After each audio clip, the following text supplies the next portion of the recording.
మాకు 24 గంటలు నిజంగా. రైట్ మేడం, మీరు అన్నట్లుగా ఎవరైనా కావచ్చు, చట్ట ప్రకారం చర్యలు తీసుకోవాల్సిందే. సుబ్బారావు గారు, ఇప్పుడు అక్కడ మనం చూస్తున్నాం, నిన్న జరిగిన గొడవ తర్వాత ఇవాళ కూడా ఆమె అసలు చాలా నీరసించినటువంటి పరిస్థితి ఒకవైపు ఉంటే, రేపు మాధురి కూడా నేను వచ్చి ఆందోళన చేస్తాను, నాకు కూడా ఆ ఇంటి దగ్గర వెళ్ళే హక్కు ఉంది, నేను కూడా వెళ్ళే ప్రయత్నం చేస్తానని చెప్పి కొన్ని చోట్ల మాట్లాడుతుంది. సో అదే జరిగితే శాంతి భద్రత పరంగా సమస్య వచ్చే అవకాశం ఉంది ఒకటి. ఇంకోవైపు ఆమె వాణి కావచ్చు, హైందవి కావచ్చు, న్యాయం కోసం అక్కడే ప్రశ్నిస్తూ ఉన్నటువంటి పరిస్థితి. ఇంకోవైపు మనం చూస్తున్నాం, దువ్వాడ శ్రీనివాస్ మాట్లాడుతున్నారు, వారి తల్లిగారు మాట్లాడారు, వారికి సంబంధించినటువంటి గ్రూప్ వస్తుంది. ఇలాంటి పరిస్థితుల్లో చట్టపరంగా ప్రస్తుతం అక్కడ పోలీసులు ఎలా యాక్ట్ చేయాలంటారు? ఇక్కడ ఒకటండి, ఆల్రెడీ ఆయన వ్యవహార శైలి చూసిన తర్వాత చట్టబద్ధ భార్యకి వాళ్ళ పాపకి రక్షణ కల్పించవలసిన అవసరం ప్రస్తుత పోలీసుల మీద ఉంది.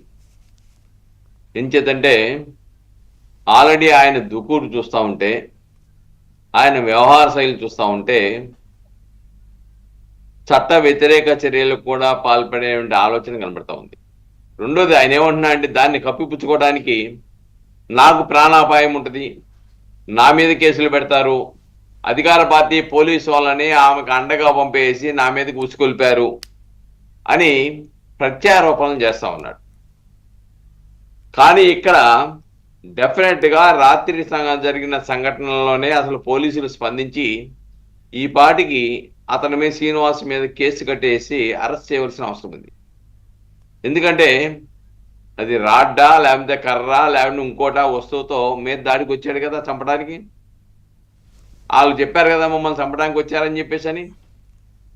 హత్యా ప్రయత్నం కింద వస్తుంది కదా, తినాల్సిన కట్టాలి కదా. అలానే ఓపెన్గానే స్పష్టంగా చెప్తున్నారు కదా, మేము సంబంధాలు ఉన్నాయి, మేము కలిసి ఉంటున్నాము, వేరుగా ఉంటున్నాం అని చెప్పి స్పష్టంగా చెప్పారు. చెప్పిన తర్వాత అది క్రూయల్టీ కింద వస్తుంది కదా, 498 ఐపీసీ కింద కేసు కట్టాలి కదా.